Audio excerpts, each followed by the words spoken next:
Hello everyone. आज हम लोग स्टार्ट करने जा रहे हैं फर्स्ट चैप्टर ऑफ मैथ्स 1 जो है linear equation in two variables. So let's first understand linear equation in two variables होते क्या है। तो वेरिएबल मतलब होते हैं अननोन वैल्यूज, और इन अननोन वैल्यूज को x, y, p, q, r, a, b ऐसे कोई भी अल्फाबेट से हम लोग डिनोट कर सकते हैं। अब देखते हैं इक्वेशन क्या होते हैं। इक्वेशन के लिए फर्स्ट हमें ये जानना होगा कि एक्सप्रेशंस क्या होते हैं। तो एक्सप्रेशंस होते हैं जैसे 4x, x plus 2, 2x square plus y। सो ये एक एक्सप्रेशन है, ये एक एक्सप्रेशन है, ये एक एक्सप्रेशन है। ठीक है, नंबर्स जो होते हैं वो भी एक्सप्रेशन ही होते हैं। कुछ एक्सप्रेशन में हम देखेंगे कि प्लस है यहाँ, सो ये दो टर्म्स है एक एक्सप्रेशन में। ठीक है, सो ये एक एक्सप्रेशन है तो उसके ये दो टर्म्स है। नाउ लेट्स से कि इक्वेशन क्या होते हैं। तो अगर हमें दिया है कि 4x plus 10 is equal to 4p by 15। ठीक है, ऐसा जरूरी नहीं है कि वेरिएबल x हो तो y ही होने चाहिए, दूसरा भी हो सकता है। ओके, इसलिए मैंने यहाँ p लिया। तो इसमें हम लोग देखते हैं कि एक इक्वेशन दिया है। कैसा पता चलेगा कि ये इक्वेशन है कि इनमें एक इक्वल साइन है और इक्वल साइड के दो साइड में एक्सप्रेशंस है। ठीक है, तो ये एक एक्सप्रेशन है, ये एक एक्सप्रेशन है। वैसे ही अगर 2x square plus y is equal to 15 मैं ऐसे कहूँ तो ये भी एक इक्वेशन है। अब इक्वेशन तो हमें समझ में आ गया। अब देखते हैं लीनियर इक्वेशंस क्या होते हैं। सो ऐसे इक्वेशन जो अगर मैं ग्राफ पेपर पे प्लॉट करूं तो हमें एक स्ट्रेट लाइन मिले। ये एक्स एक्सिस है, ये वाई एक्सिस है। अगर मैं ये ग्राफ पेपर पे इक्वेशन के पॉइंट्स प्लॉट करूं तो मुझे एक लाइन मिलती है, तो उसे कहते हैं लीनियर इक्वेशंस। ओके, अब देखते हैं linear equation in two variables का general form. ax plus by plus c, ये है general form of linear equation in two variables. मतलब यहां दो वेरिएबल्स है x और y। a और b क्या होते हैं? कोएफिशिएंट्स होते हैं। ठीक है, और c होता है कांस्टेंट। और ये जो a, b और c है वो होते हैं रियल नंबर्स। अगर रियल नंबर्स नहीं पता तो आप एक 2 मिनट की वीडियो जो मैंने बनाई है और अपलोड की है, प्लीज चेक दैट, बहुत इजी है। और a और b जीरो नहीं होते एट सेम टाइम। अगर हमें किसी ने पूछा कि कोई इक्वेशन है वो लीनियर इक्वेशन है कि नहीं, तो हम लोग कैसे फाइंड आउट करेंगे? फर्स्ट देखेंगे कि वो जनरल फॉर्म में होना चाहिए। ठीक है, ax plus B Y plus C is equal to 0 के फॉर्म में होना चाहिए। सेकेंड देखेंगे कि टोटल वेरिएबल्स इसमें 2 होने चाहिए। थर्ड है कि जो मैक्सिमम डिग्री है ऑफ ईच टर्म वो 1 होने चाहिए, ना इससे कम ना इससे ज्यादा। ओके, फोर्थ क्या है कि a और b जीरो नहीं होने चाहिए एट सेम टाइम। तो ये कंडीशन से हमें पता चल जाएगा कि जो भी इक्वेशन दिया है वो linear equation in two variables है कि नहीं। अब देखते हैं कि कुछ इक्वेशन जो टेक्स्ट बुक में दिए हैं कि वो equation linear equation in two variables है कि नहीं। तो लेट्स स्टार्ट। अब देखते हैं फर्स्ट इक्वेशन जो है 4m plus 3n is equal to 12। Let's check कि ये linear equation in two variables है कि नहीं। हमारे कुछ कंडीशंस है, हमने बोले थे कि अगर वो फुलफिल होंगे तो ये linear equation in two variables होंगे। So let's check. तो ये है हमारी 4 कंडीशन जिससे हमें पता चलेगा कि जो इक्वेशन दिया है वो लीनियर इक्वेशन इन 2 वेरिएबल्स है कि नहीं. Now let's see. अभी देखते हैं कि पहले फर्स्ट कंडीशन, क्या ये जनरल फॉर्म में है. तो हम सोचेंगे कि इज इक्वल टू 0 है तो ये इक्वल 12 है, तो नहीं है. नहीं, ऐसा नहीं है. हम इसको ऐसे लिख सकते हैं कि 4m plus 3n minus 12 is equal to 0, है ना. तो इस केस में वेरिएबल्स क्या हुए, m और n. अब a, b और c बोलेंगे तो हम लोग बोल सकते कि a इज 4, ठीक है, b इज 3 और c कितना होगा, -12. ओके, क्योंकि इसको कैसे लिख सकते हैं हम लोग, प्लस ऑफ -12. तो प्लस सी है ना, तो प्लस -12 है, मतलब सी है -12. ठीक है, तो फर्स्ट कंडीशन हमारी फुलफिल होती है. ओके, अब सेकेंड कंडीशन देखते हैं कि टोटल वेरिएबल कितने होने चाहिए, 2. तो क्या है हमारे पास 2 वेरिएबल्स, यस है, एक m एक n. तो ये भी कंडीशन फुलफिल हुई. थर्ड है कि maximum degree of each term 1 होना चाहिए, ना इससे कम ना इससे ज्यादा. ठीक है, तो इसकी कितनी डिग्री है, 1. इसकी डिग्री है 1, तो मैक्सिमम डिग्री इनकी 1 ही है, तो इसलिए ये भी कंडीशन फुलफिल होती है. फिर है फोर्थ कंडीशन, a और b 0 at the same time नहीं होने चाहिए. तो इसके कोएफिशिएंट्स तो नॉन जीरो है, मतलब ये भी कंडीशन फुलफिल हुई. तो ये एक लीनियर इक्वेशन इन 2 वेरिएबल्स है. नेक्स्ट इक्वेशन है 3x² minus 7y is equal to 13. ठीक है, 13 हम लोग यहाँ ला सकते हैं, तो इक्वल के ये साइड में 0 आ सकता है. बट क्या ये जनरल फॉर्म की तरह दिख रहा है, नहीं ना. सो ये कंडीशन फुलफिल नहीं हो रही. क्यों, अभी देखेंगे आगे तो अभी समझ में आएगा क्यों नहीं. टोटल वेरिएबल्स कितने दिख रहे हैं, यहाँ मुझे टोटल वेरिएबल्स दिख रहे हैं 2, तो ये तो कंडीशन फुलफिल हो रही है.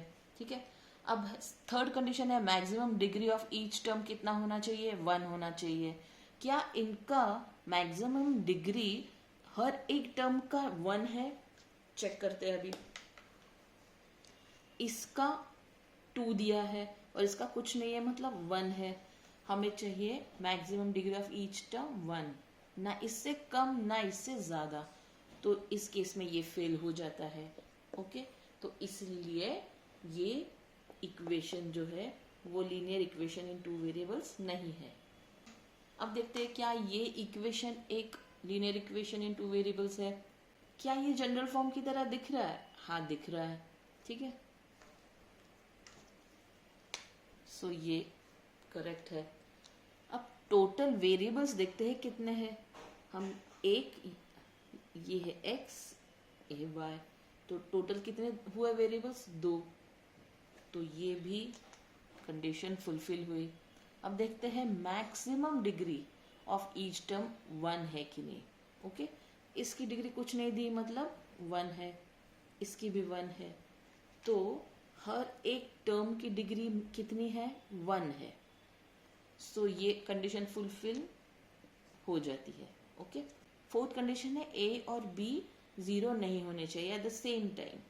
तो ये 0 है ही नहीं कोएफिशिएंट्स, तो ये भी कंडीशन फुलफिल हो जाती है. इसलिए ये है linear equation in 2 variables. Next equation है 0x plus 6y minus 3 is equal to 0.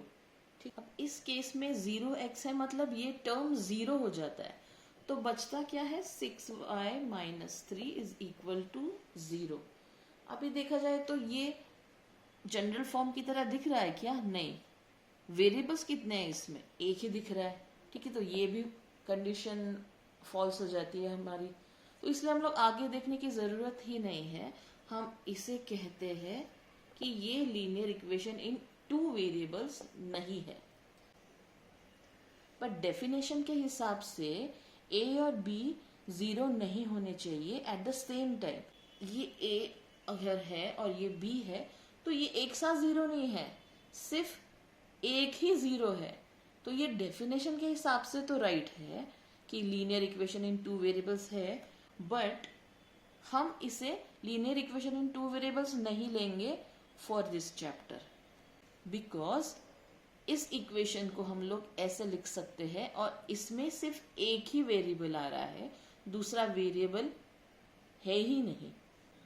अब देखते हैं कि क्या ये equation linear equation in two variables है।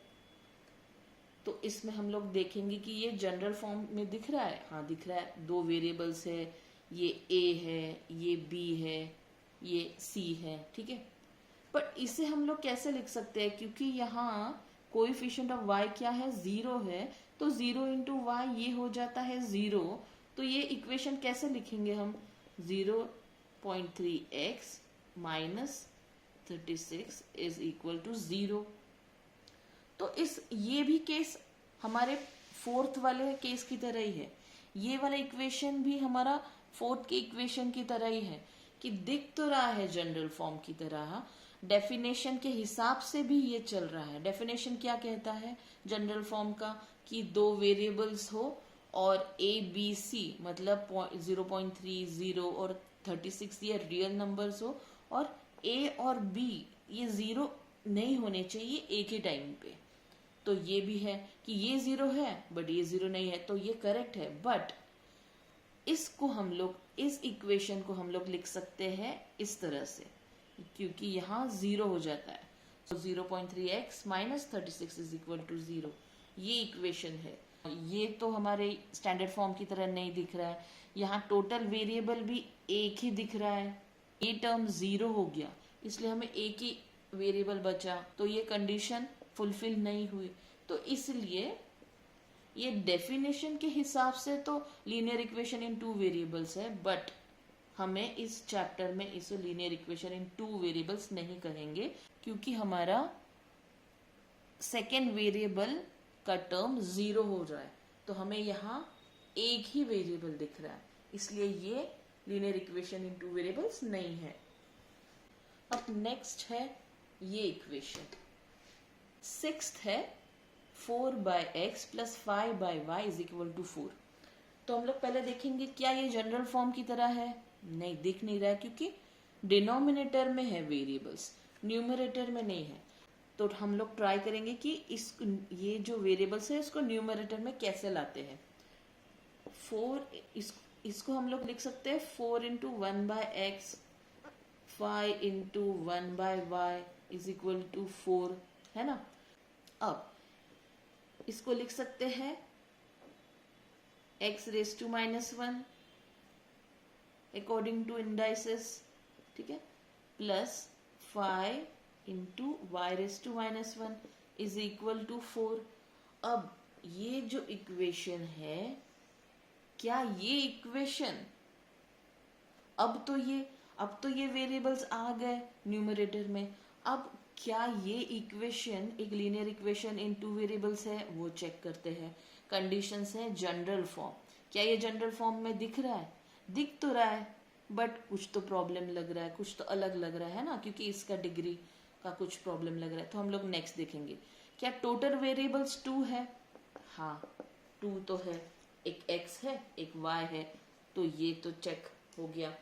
क्या maximum degree of each term 1 है, ना इससे कम होनी चाहिए ना इससे ज्यादा होनी चाहिए। तो हम लोग चेक करेंगे कि ये एक टर्म है तो इसकी डिग्री है -1, ये सेकेंड टर्म है इसकी डिग्री है -1, तो मैक्सिमम डिग्री क्या हुई -1। बट हमें मैक्सिमम डिग्री सिर्फ 1 चाहिए, ना इससे कम ना इससे ज्यादा, तो ये एक linear equation in two variables नहीं है। अब लेट्स सी कि ये जो 7th इक्वेशन है जो है 4xy minus 5y minus 8 is equal to 0, क्या ये है linear equation in two variables. तो हम लोग देखेंगे कि क्या ये जनरल फॉर्म की तरह है, लग तो रहा है बट इसमें x और y दोनों दिख रहा है, तो कुछ नहीं समझ में आ रहा। तो नेक्स्ट कंडीशन देखेंगे, क्या टोटल वेरिएबल्स 2 है, हाँ x है और एक y है, तो 2 वेरिएबल्स तो दिख रहे हैं, मतलब ये कंडीशन तो फुलफिल हुई, ठीक है। अब next condition, maximum degree of each term, क्या ये 1 है, और याद रखना ये 1 होनी चाहिए, ना इससे कम होनी चाहिए ना इससे ज्यादा। सो क्या maximum degree of each term 1 है, ये चेक करते हैं। x है, इसकी डिग्री कुछ नहीं दी मतलब 1 है, इसकी भी 1 है, इसकी भी 1 है। अब इस टर्म में टोटल डिग्रीज कितनी हुई, इसकी एक मतलब 2 डिग्रीज हुई, इसकी 1, ठीक है। तो maximum degree of each term कितना हुआ, 2, बट हमें कितना चाहिए, 1, ना इससे कम ना इससे ज़्यादा। बट ये कंडीशन हमारी फुलफिल नहीं हो रही है, और हमें पता है कि अगर एक भी कंडीशन फुलफिल नहीं हुई तो ये equation linear equation in 2 variables नहीं है। अगर आपको ये वीडियो पसंद आती है तो लाइक और सब्सक्राइब ज़रूर कीजिए और शेयर कीजिए अपने फ्रेंड्स के साथ। Thank you.